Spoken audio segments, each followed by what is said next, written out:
সামান্য আমি যে দুই জায়গা থেকে দুই আয়াতে কারিমা তিলাওয়াত করছি ওদিকে আলোচনা করব।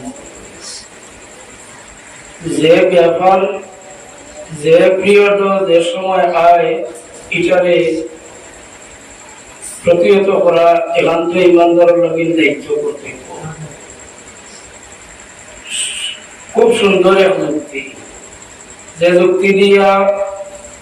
যুক্তি দিলে আপনারাও ইমান রক্ষা করা সম্ভব হইত না, বড় এক মজার যুক্তি।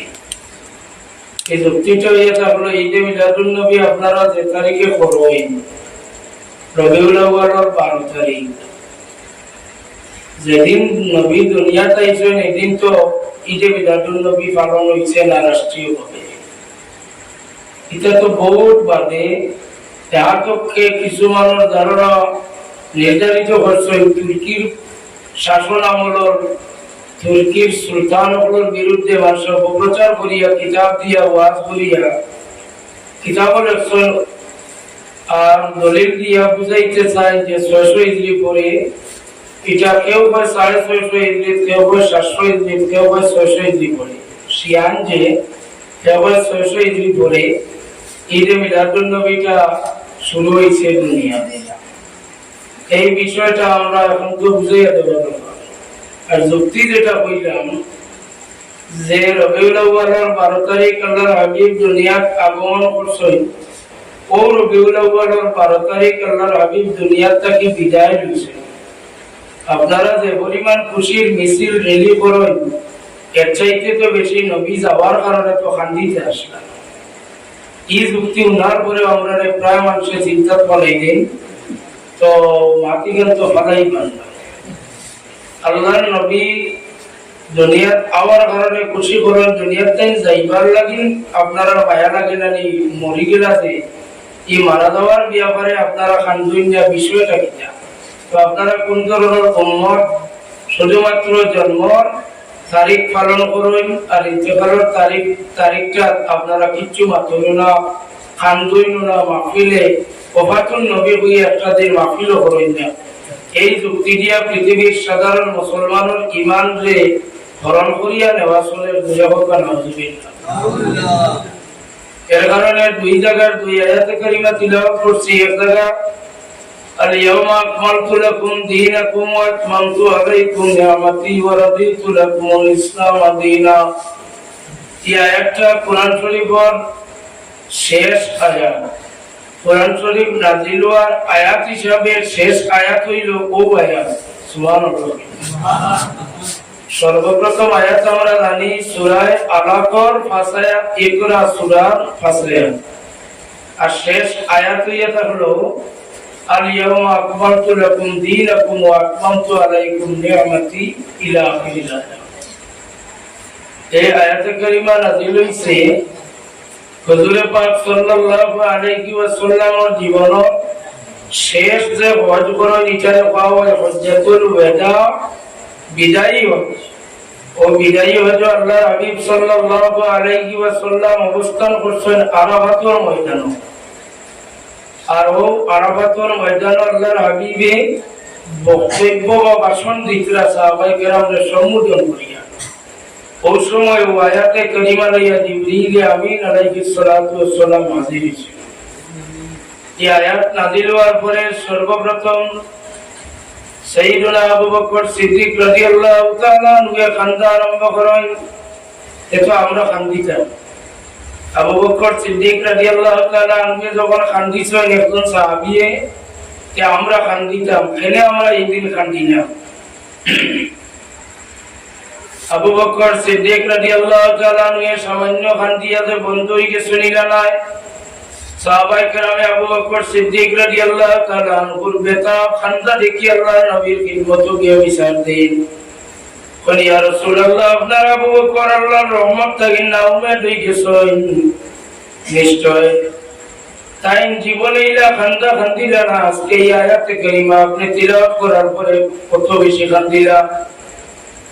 আল্লাহর হাবিবে সাহাবায়ে কেরামগুলোর পক্ষ না লইয়া যে ব্যক্তির উপরে বিচার দেওয়া হয়েছে সেই ব্যক্তি আবু বকর সিদ্দিকের পক্ষ লইয়া ফরমান সাহাবায়ে কেরাম আবার আবু বকরের যে একটা বুঝবার বুঝছেন আমার আবু বকর সিদ্দিকর অনুভূতি এবং বুঝবার যে ক্ষমতা আল্লাহ দান করছেন তুমি তাই সোয়ালক্ষ সাহাবায়ে কেরামের যদি বিবেক এক পাল্লা তুলি আর আমার আবু বকরের বিবেক এবং বুঝ এক পাল্লা তুলি সমান হইতে নয় সুবহানাল্লাহ তাজ্জুব হইবে আল্লাহর হাবিবের খিদমত বিচার দিয়া বিচারর উল্টা আল্লাহর হাবিবে সাপোর্ট করেন আবু বকর সিদ্দিকর খানদার সপক্ষে সাইয়েদনা আবু বকর সিদ্দিক রাদিয়াল্লাহু তাআলা আনহুর খিদমত সাহাবায়ে কেরামে ইয়ারত করেন ভাই আবু বকর ইয়া আয়াতুল মারিফত হকিকতি আয়াত দ্বারা আপনি মর্ম কথা কোন কথা বুঝছো আপনি একবার বুঝাইয়া দাও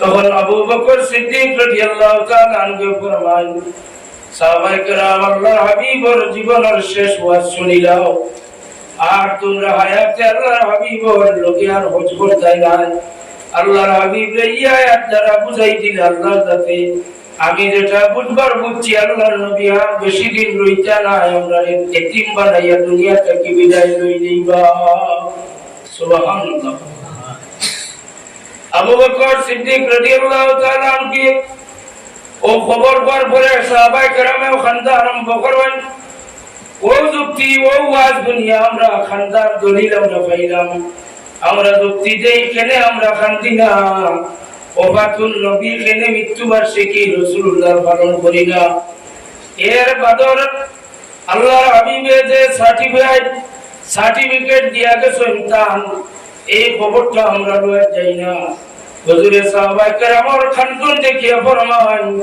সাহাবায়ে কেরাম আপনারা যেভাবে মনে করিয়া নেয় আমি দুনিয়া থেকে গেলে গিয়া তোমার তান লাগি আল্লাহ যে মায়ার দয়া তোমার তান যে অনুগ্রহ করা বন্ধ করে নেই বাইনা মনে করিও না আমি দুনিয়া থাকলে আল্লাহ তোমার তান যে মায়া করবা দুনিয়া থেকে গেলেও তোমার তান মায়া করবা আল হায়াতি খায়রুল লাকুম ওয়া মামাতি খায়রুল লাকুম আমি দুনিয়ার টাকাও তোমার তান লাগি বালা দুনিয়ার থেকে যাওয়া তোমার তান লাগি বালা সুবহানাল্লাহ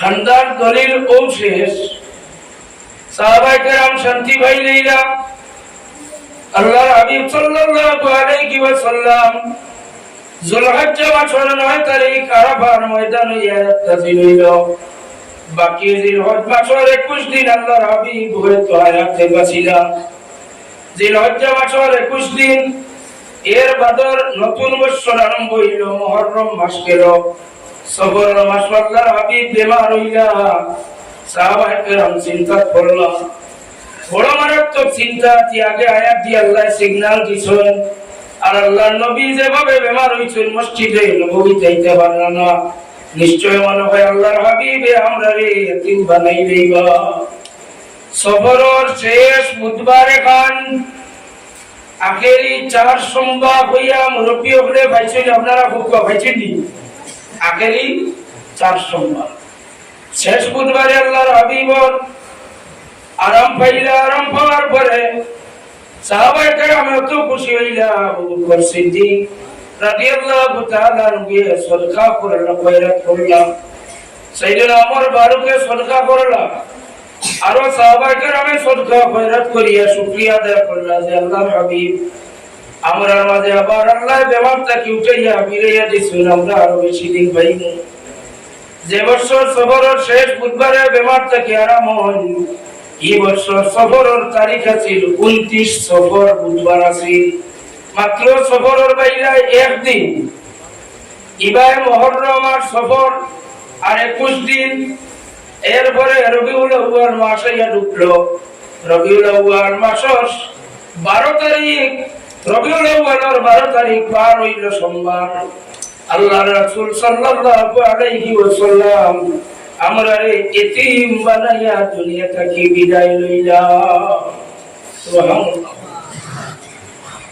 ওই যুক্তিতে আপনারা ঈমান নেওয়া যাইব যে আল্লাহর হাবিবর ইন্তেকাল আর আমরার ইন্তেকাল আপনারা তো বুঝাইতরা কি রকম বুঝিয়া নিতরা জানিয়ারা না আল্লাহর হাবিবর ইন্তেকাল সম্পর্কে ওহাবী গ্রুপের বড় একজন আলিম আল্লামা হাফিজ ইমাদউদ্দিন ইবনে কাসির রাহমাতুল্লাহ আলাইহি তার কিতাব বিদায়া ওয়ান নিহায়ার মধ্যে উল্লেখ করেন আল্লাহর হাবিব সাল্লাল্লাহু আলাইহি ওয়াসাল্লাম রূহে কবল করিয়া নেওয়ার পরে মাত্র 40 ঘন্টা সময় আল্লাহর হাবিবের বদন মোবারক রূপ দেওয়া হইছে না। 40 ঘন্টা পরে আল্লাহর নবীর বদন মোবারক আবার রূপটা ফিরাইয়া দেওয়া হইছে। সুবহানাল্লাহ। আহলে সুন্নাতর বড় আলিম নাই, ওয়াহাবি জমর বড় আলিম হাফিজ জামালউদ্দিন ইবনে কাসির রাহমাতুল্লাহ আলাইহি বিদায়া ওয়ান নিহায়া 39 ঘন্টা পরে আল্লাহর নবীর দেহর মাঝে আবার রূহ ফিরাইয়া দেওয়া হয়েছে। সুবহানাল্লাহ। আচ্ছা, 12 রবিউল আউয়াল 12 সোমবার আল্লাহর নবী দুনিয়া আগমন। 12 রবিউল আউয়াল 12 সোমবার আল্লাহর হাবিব দুনিয়া থেকে বিদায় লইছেন, পর্দা করছেন। আবার আর 12 রবিউল আউয়াল 12 সোমবার সাহাবায়ে কেরাম আপনি নবীরে ভাইয়া বড় খুশি জান করছেন। সুবহানাল্লাহ। ইল্লা তানসুরুহু ফাকাদ নাসারাহুল্লাহ ইয আখরাজাহু আল্লাযীনা কাফারু সানিয়াসনাইনি ইয হুমা ফিল গার ইয ইয়াকুলু লিসাহিবিহি লা তাহজান ইন্নাল্লাহা মা'ানা। ও যে হিজরতের আয়াত ওয়ায়াতুল তাফসীর ইবনে কাসির বার করলে আপনারা পাইবা। তাফসীর ইবনে জরীরের মাঝে বানান আল্লাহর হাবিব রে আল্লাহ মক্কা শরীফ থেকে হিজরত করাইতরা। হিজরত করাইয়া কই নিয়ে রাখা লাগে। ও আল্লাহ, আপনার দুস্তরে ফাওয়ার গাতর মাঝে লুকাইয়া রাখলে কি আপনার দুস্তর শানো কি মুস্তাকি হয় না? আপনার দুস্তর শানো কি বেয়াদবি হয় না? আপনার দুস্তর লোকে বন্ধুর লোকে তো মায়া। আবার আপনার বন্ধু একর থাকি বার হইয়া যাইতে সময় আপনি চাইলে তো ইয়াসরিবর জমিন তার কদমত পরে আনিয়া তৈরি ভালো নিলা না। মেরাজের ঘটনা আপনারা সারা জানেন। উম্মে হানির ঘর থেকে বার করে নিয়া হরম থেকে বাইতুল মুকদ্দাস থেকে 7 আসমান, এর বাদে আরো 70,000 বছর লাগে জান্নাতে গুলা দৌড়াইয়া যাইতে। কথা মাকাম খরচ করে যাইতে সিদরাতুল মুনতাহা বাদে আর জিবরিল আমিন যাওয়া সম্ভব নয়। আল্লাহ 70,000 নূরের পর্দা অতিক্রম করিয়া কাবা কাউসাইনি আওয়াজ না পর্যন্ত গেলা। এর বাদে আল্লাহর লগে মাকসুদা করিয়া আইয়াও ভাই মুসা আলাইহিস সালাম রে তাইনে কাসমানো। মুসা আলাইহিস সালামে কই আপনারে আল্লাহ দেখা করি কিতা দিলা যে আমার উম্মতরে 50 ওয়াক্ত নামাজ দিছেন আর রোজা দিছেন 6 মাসের। মুসা আলাইহিস সালাম কুরবানি করে আপনার উম্মতে আদায় করতে নাই। ও মুসা আলাইহিস সালাতু ওয়াস সালামে ঘুরাইয়া দিলা। আল্লাহর হাবিব আবার তা ঘুরিয়া আবার লইয়া যায় আল্লাহর কাছে গিয়া ঘুমাইয়া নয়। কথা পড়তে 8 খান জান্নাত 7 খান জাহান্নাম আল্লাহ দেখাইলা। সব কিছু দেখা করার পরে আল্লাহ নবী যে করতে কি বার হইয়া যাইতে লঙ্গরের জিঞ্জুরের গলায় লইল। আল্লাহ নবী সারা লম্বা সফর করিয়া ইয়া দেখুন লঙ্গরের গলায় লড়া চলা পড়ে। কত কম সময়ে যদি ও আল্লাহ আপনার বন্ধুর মেরাজ করাই যায় তাইলে দিন তাই মক্কা শরীফের ঘর থেকে 12 বাটে ইয়াসরিবর জমিন রে আপনার বন্ধুর কদমত তলে আনিয়া দেও না ফেলে। প্রশ্ন আছে না নাই? আছে। আল্লাহর হাবিব রেডিয়া তো তকলিফ আবার আয়াত করা ইল্লা তানসুরুহু ফাকাদ নাসারাহুল্লাহ। ও মক্কার মানুষ সকল, তোমরা আমার নবীরে সাহায্য করছো না, করা লাগতো না। আমি আল্লাহ আমার দুস্তরে সাহায্য করছি এবং কর্ম সুবহানাল্লাহ। সাহায্য করলাই যখন এদিন ইয়াসরিব আবইয়া দিতে আসলো আল্লাহর হাবিব বেশ না কয়েকদিন আগে একজন সফর সঙ্গী রেডি করে আসলো। তার নাম আপনারা জানা আছে আবু বকর সিদ্দিক রাদিয়াল্লাহু তাআলা আনহু। আবু বকর সিদ্দিক রাদিয়াল্লাহু তাআলা আনহু এর সফর সঙ্গী বানাইয়া আল্লাহর হাবিবে ফরমান একজন সাহাবী আল্লাহর হাবিবে ফরমান এই সাহাবী আবার গোপন খবর সব জানেন।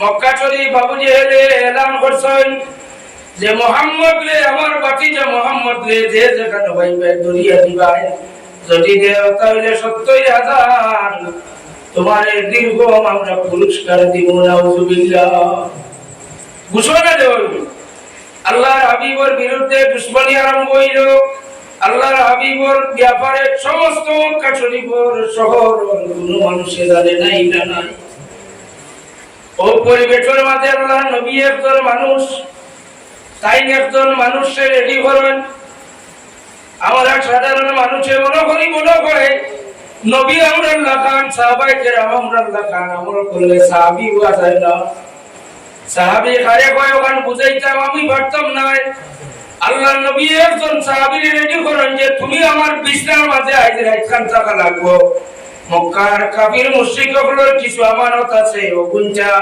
তুমি সকাল হইয়ালে যে সময় তারা আমার উপরে বাইতা নাই ও সময় তুমি মক্কা শরীফের কাফির মুশরিক বেদিনগুলোর আমানত তুমি সমঝাইয়া দেওয়া লাগবো সুবহানাল্লাহ আমরা ছোটবেলা থেকে শুনিয়া লা ইউমিনু আহাদুকুম হাত্তা আকুনা হাব্বা ইলাইহি মিন ওয়ালিদিহি ওয়া ওয়ালাদিহি ওয়ান নাসি আজমাইন মা বাপ থেকে নিজের জান থেকে বেশি নবীকে মায়া করলে না ঈমান পুরা হয় না এদিন যে বিছনার মাঝে ঘুমাইলা তান কি জানোর লোকে মায়া নাই তান কি মা বাবা ওলাদের লোকে তান আত্মীয়র লোকে কি মায়া নাই তান খানে নিজে বলছেন যে মুহাম্মদুর রাসূলুল্লাহর বিরুদ্ধে সমস্ত আরব এলান হয়ে গেছে যেখানে ভাইবা ওখান থেকে ধরিয়ে আনবা এখানে কাতল করি দেওয়া হইতো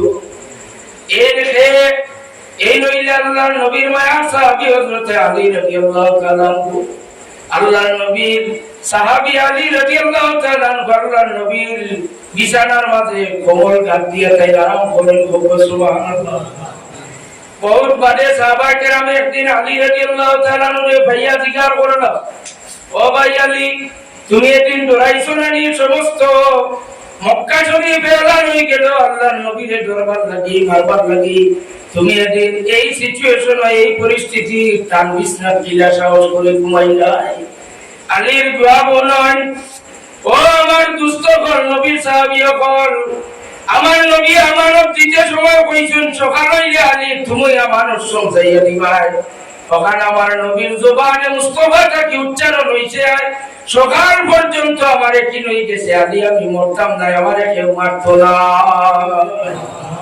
জবানে মুস্তাফার উপরে সাহাবায়ে কেরামের আকীদা জবানে মুস্তাফা কি উচ্চারণ হই গেছে ও আলী সকাল হইলে তারা আমারে খুঁজাইয়া বাইতা না তোমারে ভাইবা তুমি আমানত কোন দিও ও কথার উপরে আকীদা হইল সাহাবায়ে কেরামের যে আমারে রাইত কেউ মারতো পারতো না সুবহানাল্লাহ হাজিরিন কেরাম সিদ্দিক আকবর রাদিয়াল্লাহু তাআলা আনহু লইয়া আল্লাহর হাবিব আপনার আর বাদুরপুরের যে নয়া ফিসর রাস্তা ওলা রাস্তা বাই যাওয়া যাইব নি ধরে ধরে কোনটা যাওয়া যায়নি দুশ্মন তাপানি না তাপা না মেইন রোড হয় ফলে ফলে যাওয়ার হইলে বাড়ি মতে যাওয়া লাগবো না নি না মেইন সদরের বড় রাস্তা কোন জায়গায় বাড়ি রাস্তা জেলা আল্লাহর হাবিব আবু বকর সিদ্দিকের লইয়া বাড়ি রাস্তা গিয়া দেখা যায় বাড়ি রাস্তার মাঝখানে বুড়া আলাই এক বেটা উগাই রইছে বুখারী শরীফের হাদিস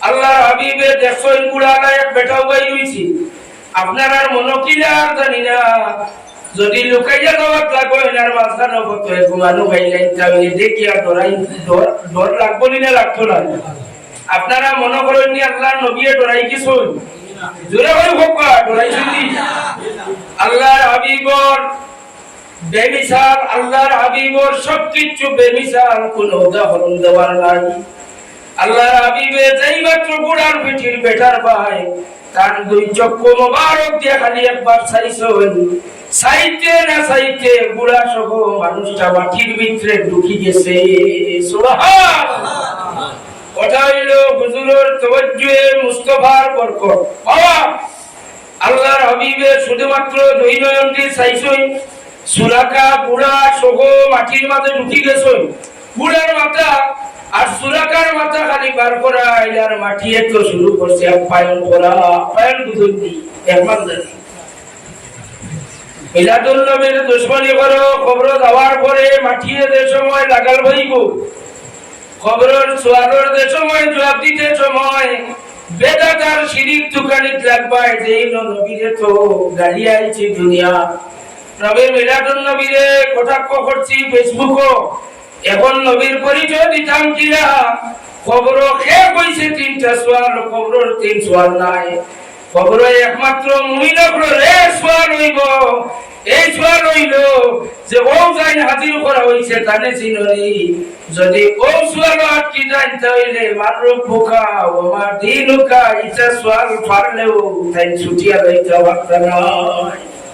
খবর নবীর সোয়ালটা ইম্পর্টেন্ট, বাকি যে 2 সোয়াল এগুন যদি থোড়া বেড়াও লাগি যায় আর নবীরে পালা বলি চিনি যায় তে বাড়িয়ে যাইবা গিয়া। সুবহানাল্লাহ।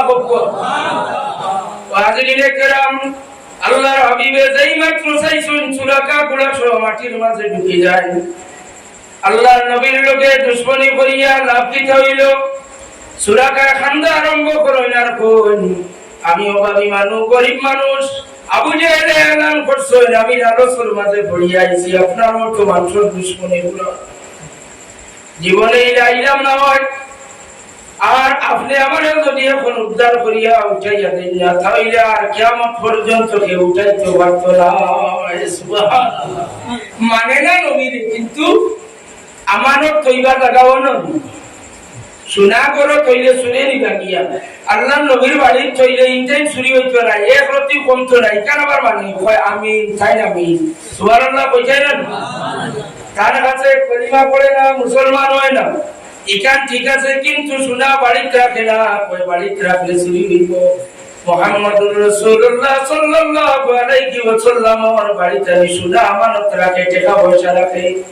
হাজিরিনে কেরাম, সুরাকায় মানে না, টেকার লালচ দুশ্মনী পড়লো, এখন মাটির সিফা খাইয়া কয় আপনি ছাড়া আমারে উদ্ধার করতে ওলা কেউ নাই। আল্লাহর হাবিব রহমতের সাগর দয়াল নবী মায়া লাগলো, আরেকবার 2 নয়ন ভরিয়া 4 বার চাইলা। পড়াশোনা বুফা কুঞ্চা না, খালি চাইছই, চাবা মাত্র সুরাকা গুড়া সহ মাটির উপরে আবার উঠি গেল। সুবহানাল্লাহ কইতাম, সুরাকা গুড়া সহ মাটির উপরে উঠি গেল। আল্লাহর হাবিব এখন রে সুরাকা তোমার হাতের মাঝে কি? সুরাকা এখন এটা আমার আংটি, সোনার আংটি। আল্লাহর নবী ফরমাইল, সুরাকা তোমার হাতের আংটিটা আমার হাতে দেও চাই। আনিয়া দিলা সুরাকায় খুলিয়া আল্লাহর হাবিবে হাতের মাঝে মুছে করিয়া আবার আংটি লইয়া কইলা, সুরাকা তোমার আঙ্গুল গাও। সুরাকার আঙ্গুলের মাঝে সোনার আংটি ওটা লাগাইয়া দিয়া গেলা গিয়া। আর কইলা, ও সুরাকা, যতদিন পর্যন্ত তোমার এত সোনার এই আংটি থাকবো, কতদিন তুমি এবং তোমার বাচ্চা কাচ্চা কোনো মানুষের দুয়ারও হাত বাড়ানি লাগতো না। কত বড় এক কবি। লাস্টে সুরাকা হইলা মুসলমান, খলিফা আমিরুল মুমিনিন উমর ইবনুল খাত্তাবের জামানাত আমিরুল মুমিনিনের খিদমত সাহাবায়ে কেরামের একদল বিশাল লইয়া গেলা। আমিরুল মুমিনিন আমরার লোকে একজন মুসলমান, তার নাকের মাঝে সোনার আংটি। আমরা নবীর শরীয়ত বেটা মাংসে সোনা লাগানি হারাম, এই বেটারে কইলে খুলে না, আমরার মাঠ মানেও না। এই বেটারে খেলে সোনার আংটি লাগাইতো রাসূলুল্লাহ যেটা নিষেধ করে দিয়া গেছে। ওমর ফারুক গরম হইলা তারে দরিয়ানো, খেলে আমার নবীর শরীয়তে অবমাননা করলো, শরীয়ত মানে না। যেই মাত্র দরিয়া আনছেন সুরাকারের সামনে, ওমর ফারুকে জোড়াতে মাপ চাই না, দাঁড়াইয়া কোন খবরদার, সুরাকারে আল্লাহর নবী লাগাইয়া কবি দিয়া গেছেন গরিবি দূর করবার লাগি। আমি উমর যদি আমিরুল মুমিনিন খলিফা হই, তবে সুরাকার আংটি খুলে আমার পক্ষে সম্ভব না। ওটা হইয়া থাকলো আকীদা সাহাবায়ে কেরাম, ওটা হইয়া থাকলো সাহাবায়ে কেরামের ঈমান। সুরাকার এই ঘটনা আপনারা প্রত্যেকে জানা রাখা দরকার। আল্লাহর হাবিবের তাওয়াজ্জু মুবারক কোন নবী আম্বিয়ার তাওয়াজ্জুই নাই, একমাত্র আমরার নবী বিশ্ব নবী রাহমাতুল লিল আলামিন সাল্লাল্লাহু আলাইহি ওয়াসাল্লামের তাওয়াজ্জুটা আসিল মারাত্মক। সুবহানাল্লাহ। সাসি উম্মুল ফজলের ভাই সাইসুই সাইয়া কইলো, সাসি কিছুদিনের ভিতরে তুমি একজন ছেলে জন্ম দিবাই। ও ছেলে জন্ম নেওয়ার পরে আমার খিদমত লইয়া আইও। সুবহানাল্লাহ। চাইলে বেটো ছেলে না মেয়ে দেখা যায় না। নবী আমার লাখান চাও না, পেটে দিয়ে খাবারে বলা হলি চাও। নবী আমার লাখান কইলে ছেলে না মেয়ে আল্লাহ বাস্তা জিনিস কোন কেউ নরে বাস্তা জিনিস ইলম দিছই না। ও হইল কুরআন শরীফের এক দলিল। ও দলিল দিয়ে নবীর ইলমে গাইব রে কমাই তো চাই অনেক মানুষ আছে। এর লাগি আপনার খিদমত গুজারিশ। ও যে হিজরত করি আল্লাহর হাবিব আবু বকর সিদ্দিক রাদিয়াল্লাহু তাআলা আনহুর সঙ্গে লইয়া যাইতরা।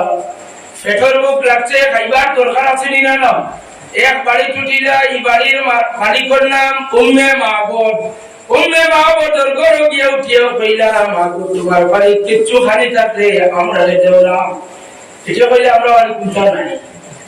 কইলে ওদের বকরি যে চাইটা আপনার নিয়ে গিয়ে হইতাম না। যে বকরিটা কি যদি ইজাজত দেও তাহলে কিছু দুধ খিরাই আমরা খাইতাম। আমরার বড় জরুরত, খানির জরুরত। এই আস্তে আস্তে মরিলে এটা হইতে এটা কি জাত মান এটা বাচ্চাই দিছুন না। এটাতে দুধ পাইবা কিনা রাগ দুর্বল। এটা মাটির লাগি যাইছিল একো হাড্ডিয়া সামলা। আল্লাহ নবী ফরমাইল, উম্মে মাহবুব যদি ইজাজত দেও তাহলে আমি একবার চেষ্টা করি দেখবো। ইজাজত লই আল্লাহর হাবিবে ফরমাইল, দুধ রাখবার একটা পাত্র আনিয়া দেও সাহেব। তো তোসলা দাও কইনা খালি আপনারা কাম নিয়া দিনা। আল্লাহর হাবিবের হাত মুবারক লাগাইয়া মাত্র টান দিছেন। দেখা যায় সামান্য সময়ের ভিতরে এই পাত্র ভর্তি দুধে ভর্তি হয়ে গেছে। সুবহানাল্লাহ। এটা অতুলনীয় আল্লাহর হাবিবের মর্যাদা। গায়ে সৌর রইলা দিয়া আবু বকর সিদ্দিক রে লইয়া কয়দিন 3 দিন 3 রাত আবু বকর সিদ্দিক রাদিয়াল্লাহু তাআলা আনহু বড় দরজা ছিল করলা। আল্লাহর হাবিবর এরমতো আবু বকর সিদ্দিক এক পর্যায়ে কইলা, ইয়া রাসূলুল্লাহ তারা বুঝবাইয়ার দুশমন হল পাহাড়ের ফল থাকি উঠিতরা উপরে আইয়া তো আমরা রে দেখি লইবা ভাই লইবা। ও দুইটা জানুয়ারি আল্লাহ নবীর লোকে মায়া রাখার কারণে কিয়ামত পর্যন্ত আল্লাহ এই দুইটা জানুয়ারে রাজকীয় মর্যাদায় মেহমানদারি করিয়া যাইছিল। একটা হইল মাকড়সা, তাই লইয়া জাল বানাইছিল। আর আরেকটা হইলা কবুতর। কবুতরে আইয়াও না বইয়া বাধা করিয়া তাই ডিমু বাড়ি লইছিল কম সময়ের ভিতরে। আইলা তারা আইয়া এটা দেখে হইলা না না এটা বহুত পুরানা গুহা। এই গুহার ভিতরে কেউ নাই। সুবহানাল্লাহ। আল্লাহর হাবিব আবু বকর সিদ্দিক রাদিয়াল্লাহু তাআলা আনহু ফরমান, ইয়া রাসূলুল্লাহ তারা আইবা ইয়া উপরে থাকেন দেখি আমরা রে ধরি লইবা পাই লইবা। আমরা তো বাকিবার বারইয়া যাইবার লাইন নাই। আল্লাহর নবী বুখারী শরীফের হাদিস, হুজুরে শুধুমাত্র হাত মুবারক ইশারা দিয়া কইলা, ও আবু বকর আমি যদি এখন হুকুম করি ওদিকে রাস্তা হয়ে যাইতো তাহলে রাস্তা হয়ে যাইব।